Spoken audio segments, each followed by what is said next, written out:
I need everybody to be honest for 30 seconds. How do you trade a 23-year-old explosive two-way forward, a dude built like a modern-day freight train? And the moment he touches in New Jersey, he starts hooping like he's been waiting on parole, because that's what's happening with Jonathan Kuminga down in Atlanta. 3 games in, and we already got a new conversation. Was Golden State holding him back? Of course. Did Steve Kerr misread him? Duh. Did Mike Dunleavy fumble the asset? No words. And did the Hawks just quietly add a nightmare matchup to a roster that already wants to run? And before we go viral with fake narratives, we're doing this the right way. Facts, stats, efficiency, and what it all means. Now, let's start with the truth. At the deadline, the Warriors traded Jonathan Kaminga and Buddy Hield to the Atlanta Hawks in a deal that sent Kristaps Porzingis to the Golden State Warriors. Trash! And the reporting around it wasn't subtle. Kuminga's role in Golden State had gotten messy. He was in and out, and he falling out the rotation down the stretch. So this isn't just a change of scenery. This is a basketball custody battle. Because in the NBA, when a younger player with real upside starts looking like he's being limited, it's only a matter of time before somebody says, let me get him, I'll unlock it. Atlanta said it out loud, and they backed it up with some action. Now, let's talk about what you asked for, his first 3 games as a Hawk. His first game was a few days ago against the Wizards. In his Atlanta debut, Kaminga dropped 27 points in a 119-98 win over Washington. He played about 24 minutes and popped immediately, all right? And here's the key. It wasn't an empty 27 points.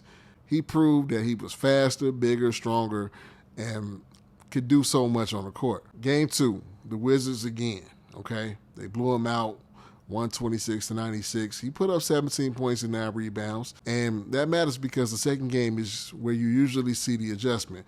But he stayed productive and stayed around the glass.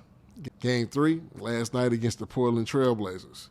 Now, Atlanta won again, 135-101, and Kaminga had 20 points and 7 rebounds in 25 minutes.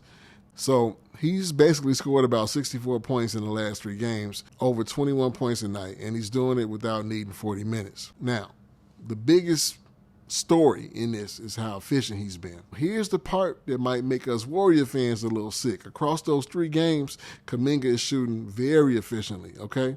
Overall, he's 21 of 31 from the field, 67%, 5 of 9 from 3, 55%, and 17 to 22 from the line, based on those game logs. And if you understand what that means for his archetype, a downhill slasher who's also hitting threes early, that's a problem. Because now defenders can't just load up in the paint and pray. And this is why the Warriors misusing them conversation is catching fire. When the efficiency shows up immediately in a new system, fans aren't imagining it, they're seeing it in real time. It lets you know that he can do this in any situation that he's in if you allow him to play. So let's talk the fit. Atlanta isn't asking him to be some cute, structured, only in the flow role player. You know, they want athletes, they want pressure, they want rim attacks. And in his debut, there was already context. The Hawks' Jalen Johnson left early with a hip flexor injury, and Kuminga's role expanded right away. So instead of wait your turn, it became we actually need you. And that changes a player psychologically. Now, if you looked at him, he was smiling. He was getting love from his teammates. It was just like the best thing, smoking. Atlanta is basically handing him the keys to the part of the game that he does the best, rim pressure, transition, and mismatch hunting. And once he gets comfortable, you're not just guarding a forward. You're guarding a forward who thinks like a scorer. It's a real problem. Now, in my honest opinion, it's time to fire Kerr and Dunleavy. To me, let's frame it the right way. I'm not going to sit here and tell you a front office needs to get fired over a 3-game sample, but I will tell you why the argument is actually making some sense. Asset management.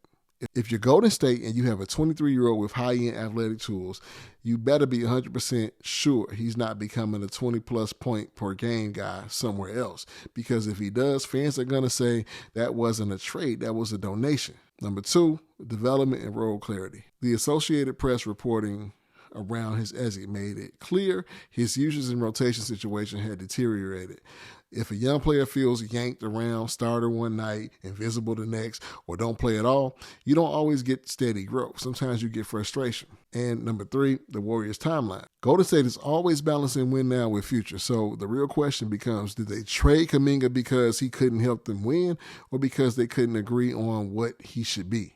You know, to me, they're doing a disservice to Steph's legacy and the really last twilights of his career. Because that second option is how organizations lose talent. So fired, that's a hot take, but they deserve some heat. Definitely. Now, how dangerous does this make the Hawks? Here's the real punchline. Atlanta didn't just add points, they added a new type of threat, because the Hawks already want to play with tempo, space, and aggression.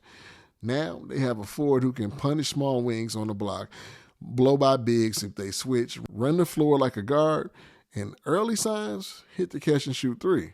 That combination is exactly how you steal games in a playoff series.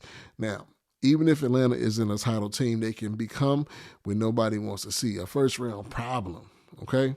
Because with the downhill athlete like Kaminga, you can't just relax. You can't just coast through your possessions. He forces urgency, okay? Now, here's how we keep this responsible and accurate going forward. 3 games is not enough to make a full verdict, but it's a loud signal. Look, Kuminga's always been my boy, so I'm pulling for him. And hate to see him going from my team, but it is what it is. So the next checkpoints are his usage stability. Is he staying in the high 20s minutes, or is this just temporary? Number 2, 3-point volume. He's been efficient early, but will Atlanta keep feeding him those looks? And number 3, defensive matchups. When the schedule gets tougher, can he still impact without needing the ball?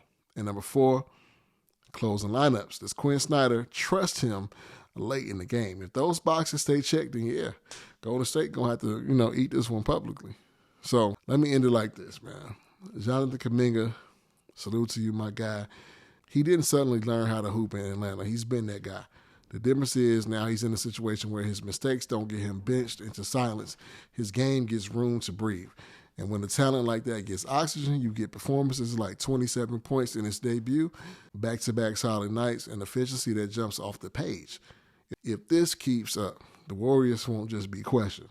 They will be clowned. And the Hawks might have just found their next star-level weapon right in the middle of everybody else's confusion. You watching Due Season Hoops. It's your boy, Carl Anthony. Peace.